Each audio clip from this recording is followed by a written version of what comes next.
এবার নিজের নামের সমস্ত সম্পত্তি সোহাগের নামে দিয়েই ময়ূরাক্ষীকে করা জবাব দিল সূর্য। হ্যাঁ বন্ধুরা, আমরা এমনটাই দেখতে পাবো সোহাগ আদর ধারাবাহিকের পরবর্তী পর্বে। তোমরা যারা এই চ্যানেলটিতে নতুন আছো তারা কিন্তু অবশ্যই চ্যানেলটি সাবস্ক্রাইব করতে ভুলো না। তো চলো বিস্তারিত জেনে আসা যাক। বাড়িতে যে সোহাগ তার মায়ের শ্রাদ্ধের কাজ করছে, এই সমস্ত কিছুই সার্থক ময়ূরাক্ষীকে জানিয়ে দেয়। এতে করেই ময়ূরাক্ষী ক্ষিপ্ত হয়ে ওঠে। তাই সে তৎক্ষণাৎ বাড়িতে ছুটে আসে এবং সেখানে এসেই পুজো সম্পূর্ণ হওয়ার আগে সমস্ত কিছু ছড়িয়ে ছিটিয়ে ভেঙে ফেলে। কোনোভাবেই এখানে সোহাগের মায়ের শ্রাদ্ধের অনুষ্ঠান হতে দেবে না, এমনটাই চিৎকার করে বলতে থাকে। ঠিক তখনই ইন্দ্র বলেছে, আমি ওকে অনুমতি দিয়েছি। ময়ূরাক্ষী তখন জানায়, তোমার অনুমতিতে কিছুই যায় আসবে না, এই বাড়িটা আমার, তাই আমি যা বলবো তাই হবে। ঠিক তখনই এই সমস্ত কিছুই দেখতে থাকে সূর্য, কিন্তু সে চুপ করে থাকে। শেষ মুহূর্তে সে সোহাগের মায়ের ছবিটা যখনই ভেঙে ফেলতে যাবে, ঠিক তখনই সোহাগ ছুটে আসে আর বলে যে এটা আপনি কখনোই করতে পারেন না গিন্নিমা, কারণ আপনি সমস্ত কিছু করতে পারেন, আমাকে অনেক কিছু বলতেও পারেন, কিন্তু আমার মায়ের শেষ স্মৃতিটা আমার কাছ থেকে এভাবে কেড়ে নিতে পারেন না, এই ছবিটা আপনি ভাঙতে পারেন না। এতে করেই ক্ষিপ্ত হয়ে যায় ময়ূরাক্ষী, চিৎকার করে বলে, আমি সমস্ত কিছুই করতে পারি, তুমি আমার বাড়িতে থেকে এই সমস্ত কাজ করবে, অথচ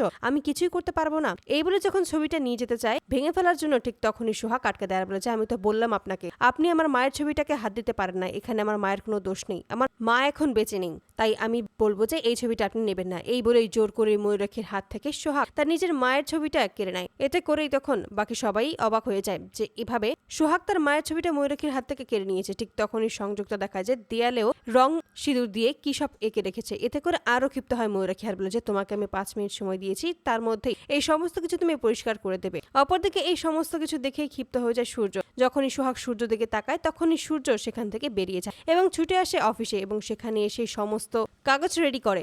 সূর্যের নামে যা যা রয়েছে, যে সমস্ত জায়গা, যে সমস্ত প্রপার্টি, সেই সমস্ত প্রপার্টি সোহাগের নামে করে দেয় সূর্য, যেন কোনোভাবেই ময়ূরাক্ষী আর সোহাগকে অপমান করতে না পারে। সমস্ত কাগজ যখনই সোহাগের নামে করে দেয় সমস্ত প্রপার্টি, ঠিক তখনই সেই কাগজপত্র নিয়ে এসে হাজির হয় ময়ূরাক্ষীর সামনে। এতে করে ময়ূরাক্ষী বলছে, তুমি আবার কোন নাটক শুরু করার জন্য এখানে এসেছো, আর তোমার হাতে এই কাগজগুলো কিসের? ঠিক তখনই বলে যে মম, তুমি একটু পরেই সমস্ত কিছু বুঝতে পারবে। তখনই সোহাগকে ডেকে আনে।